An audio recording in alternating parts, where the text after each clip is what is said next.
Bismillahirrahmanirrahim. Alhamdulillahirrahmanirrahim. Ya, saya ada video menarik dari salah satu ketua umum partai, yang mana melihat dari ketua umum partai ini, saya rasa dari awal memang tidak menyukai sosok seorang Presiden Joko Widodo. Ini videonya. Ternyata seluruh keluarga Jokowi juga maaf memalukan. Gibran bodoh dan memalukan. Kaisang sama. Ibunya Iriana juga agak memalukan. Menantunya di Medan sami mawon. Nah, Jokowi menampakkan kebodohannya, yaitu ada anak ingusannya sebagai cawapres. Hampir semua kalangan marah dan malu pada sikap Jokowi yang sudah tidak lagi punya etik atau moral.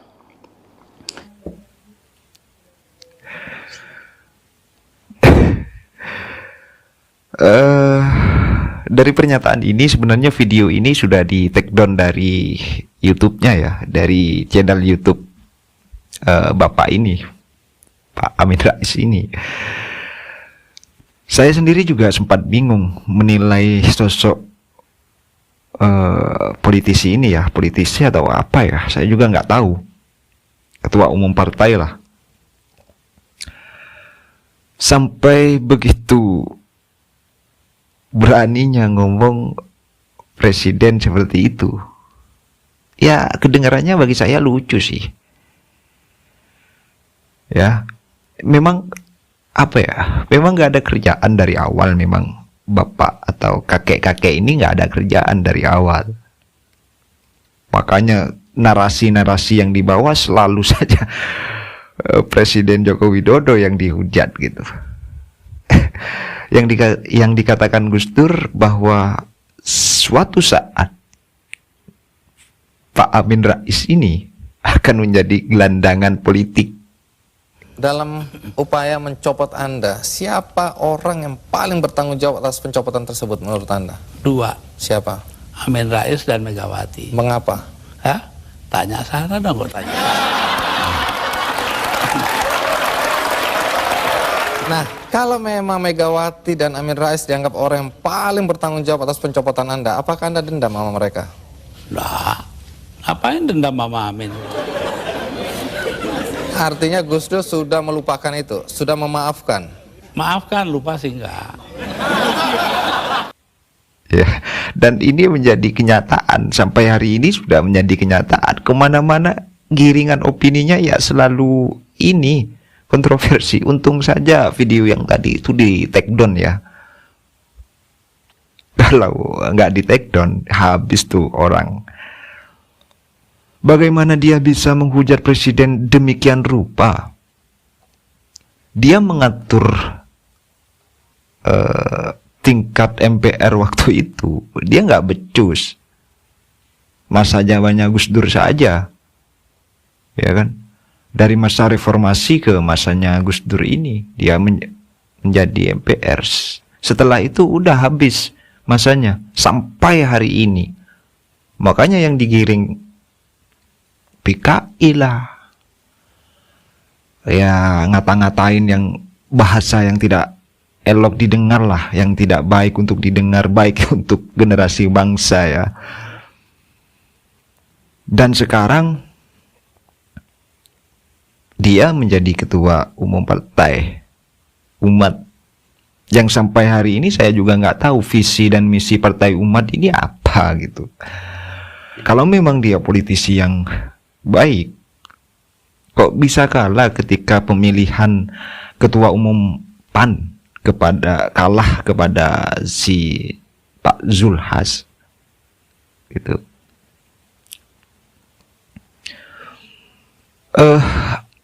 Gini, kalau berbicara persoalan kehebatan Jokowi, memang dari awal siapa sih yang bisa prediksi Pak Presiden Jokowi? Gak ada. Siapa sih yang bisa mengerjakan atau mengejar program-program Jokowi itu? Gak ada. Paling yang yang memang nggak suka kepada presiden ya mengkritisi. Ya, itu cukup mengkritisi, solusinya tidak ada. Sampai detik ini, hari ini banyak sekali yang memang masih nyinyir terhadap program-program presiden. Kelakuannya belusukan dan sebagainya. Ini nih, Mr. Q yang kita kenal dengan panggilan Mr. Q, Muhammad Qudari ya, beberapa waktu yang lalu ikut presiden kunjungan ke salah satu tempat ya, di Kedari mungkin. Mr. Q ini menjadi bukti bahwa memang presiden bukan hanya omon-omon, tapi memang bekerja untuk rakyat dan tidak mau istirahat. Makan siang pun, katanya Mr. Q di salah satu podcast, makan siang Presiden Joko Widodo itu sampai jam 3 sampai jam 2. Saya rasa Mr. Q pandangannya atau pendapatnya memang apa adanya dan ceplas-ceplos. Tidak ada yang ditutupi oleh Mr. Q. Apa yang dia katakan memang sesuai dengan realita yang ada. Jadi mari kita simak bersama-sama, jangan di skip, dan jangan lupa untuk di subscribe, like, dan tulis komentar kalian. Terutama komentar yang baik-baik dan mendoakan Presiden Joko Widodo. Dong, iya, bukan salah saya loh, ya kan? Kenapa Ganjar kalah? Kesalahannya Ganjar, karena kalah ngetop dengan Pak Jokowi. Kan di kepala kita kan, iya. Iya dong, iya dong. Ya. Iya, jangan salahkan saya kalau Mas Ganjar kalah. Iya, Mas Ganjar kalah ngetop dengan Pak Jokowi sih, gitu. Jadi selama 3 hari itu, emang energi Pak Jokowi ini emang nggak pernah habis ya? Wah, gila Pak. Iya. Luar biasa Pak. Boleh nyampe ke mall malam, terus paginya dari pagi banget. Jadi dari mall itu Bang, jadi gini, kita di pesawat itu kan nggak misalnya tidur gitu Pak Jokowi. Dia ngajakin ngobrol terus. Ngajakin ngobrol terus sampai mendarat betul. Pak, saya bilang tinggal 30 menit. Ya, karena nggak pernah naik pesawat itu kan, tenang aja Mas, nanti dikasih tahu. Gitu kan. Iya. Nah, turun ke mall, lalu pulang itu ngobrol lagi Pak.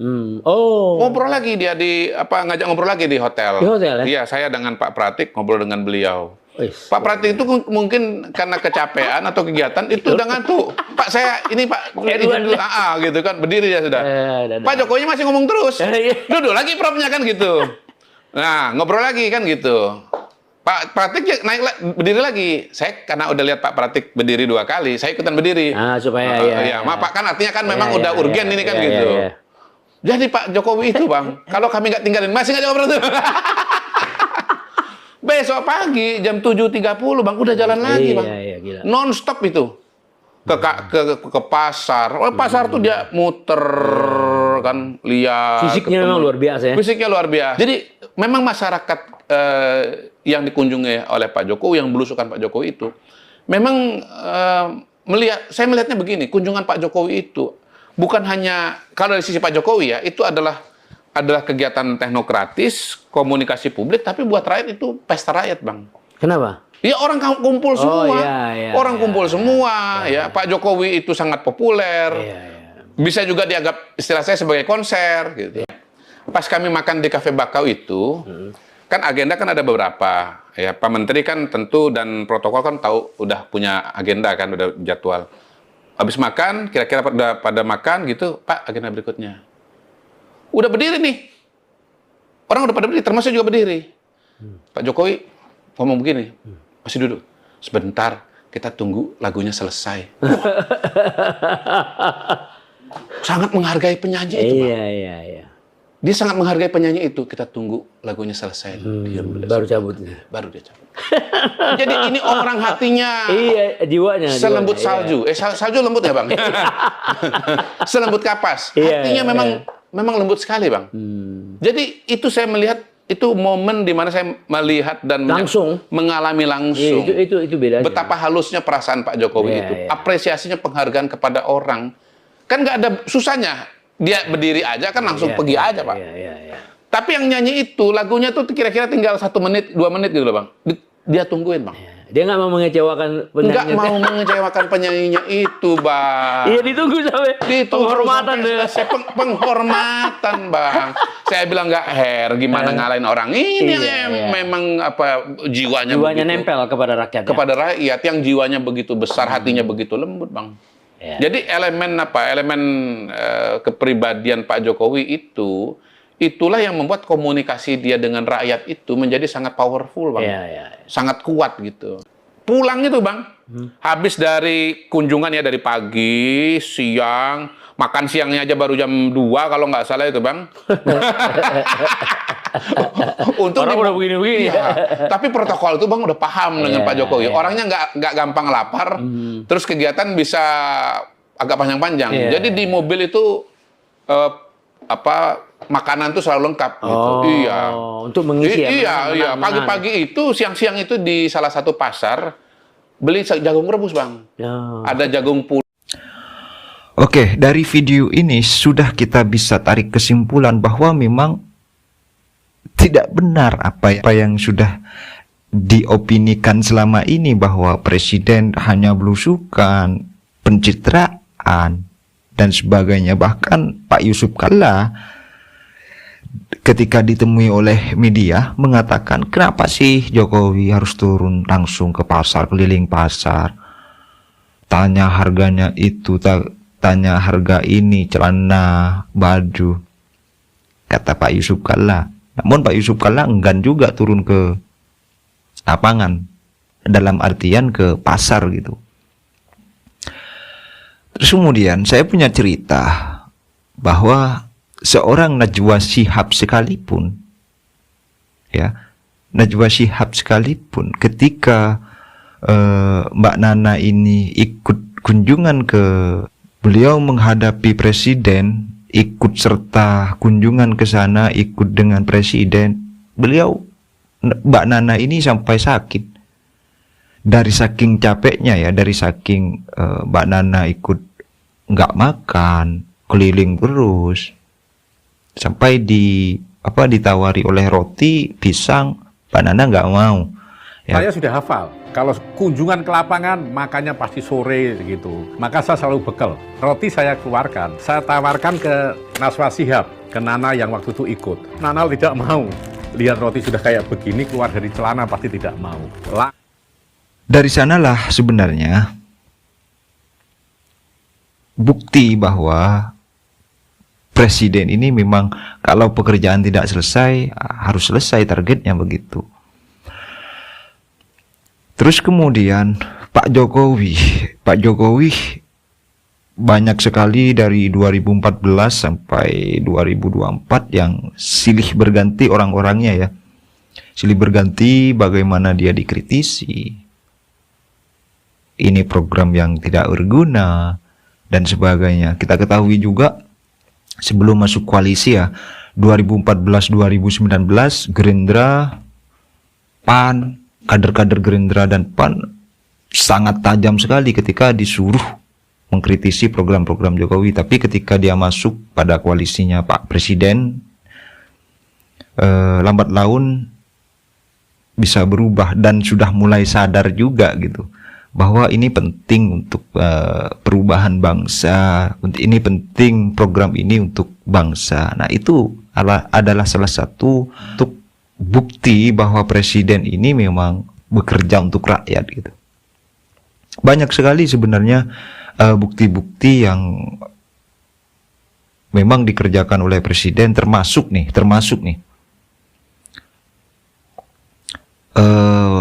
ada salah satu tempat kabupaten namanya Samosir ya, pasti sudah pernah menonton beritanya ya, pasti sudah pernah baca beritanya, presiden ke Samosir. Nah, dari staf kepresidenan bahwa ada janji dengan bupati bahwa jangan atau ada larangan untuk menyambut presiden sedemikian rupa atau semegah mungkin. Cuma ketika presiden datang, presiden disambut oleh meriah oleh warga di Samosir.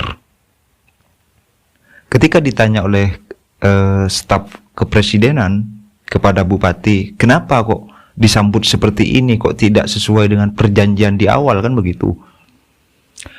Jawabannya adalah sangat sederhana dan itu sangat menusuk sekali kepada hati kita, ya kan? Jawabannya adalah dari Indonesia merdeka sampai sekarang, ya, dari Indonesia merdeka sampai waktu itu presiden datang ke Samosir, baru satu kali didatangi seorang presiden, dan yang datang ke situ adalah sosok Joko Widodo.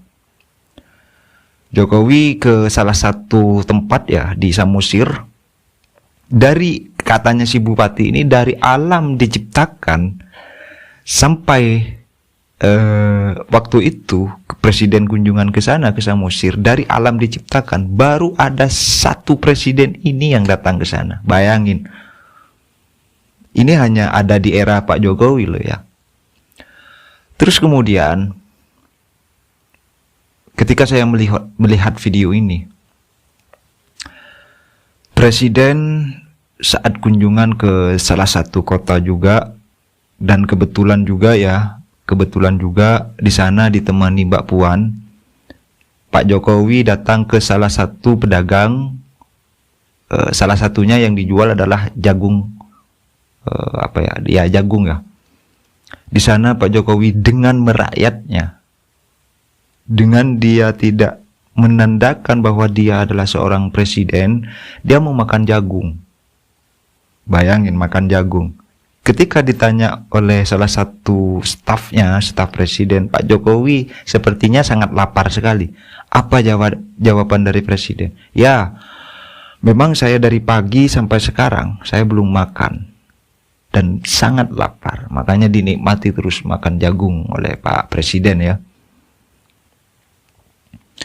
Banyak sekali cerita-cerita sebenarnya, cerita-cerita tentang bagaimana kesederhanaan Pak Presiden, dan kesederhanaan ini masih belum benar di mata orang. Ya, memang menilai orang itu kalau kita melihat dari sudut pandang sebelah, maka ada ketidakbaikan. Kalau melihat dari sudut pandang sebelah juga berbeda, melihat dari sudut pandang dari sebelahnya juga berbeda. Jadi kita menilai seseorang memang harus dari dua sisi ya. Dan untuk yang tidak senang kepada presiden, ya ayo kita lihat di dua sisi juga, mana baiknya, mana yang tidak baik. Ya terutama kepada Pak Rocky Gerung, Pak Refli Harun, ya yang baik ayolah, yang baik juga dipuji lah Pak Presiden, masa nggak ada baik-baiknya, kan begitu. Terus juga kepada Pak Refli Harun, ya yang baik, program yang baik dari Presiden ayolah juga dipuji, jangan dikritiki terus. Saya rasa yang dikerjakan Pak Presiden tentu ini akan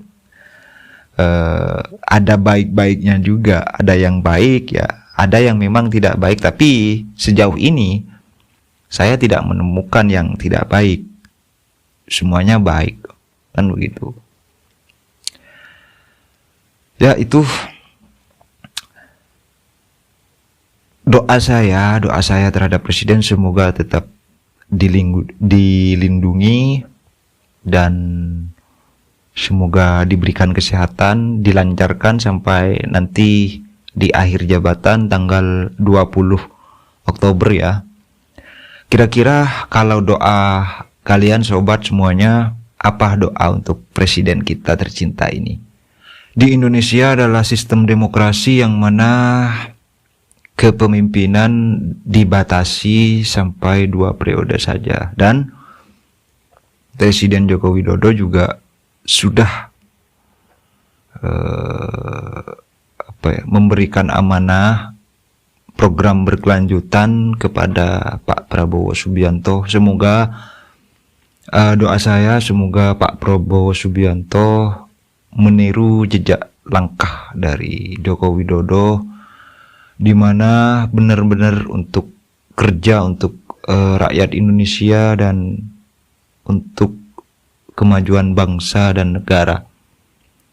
Semoga gantinya Pak Jokowi, yaitu Pak Prabowo Subianto, bisa menjalankan amanah ini dari rakyat sesuai dengan hati nuraninya, dan semoga juga sesuai dengan keinginan dari rakyat Indonesia secara keseluruhan. Kita doakan semoga Pak Jokowi dan Pak Prabowo diberikan kesehatan dan diberikan kelancaran dalam menjalankan tugas kenegaraannya. Amin. Terima kasih dari saya. Assalamualaikum warahmatullahi wabarakatuh.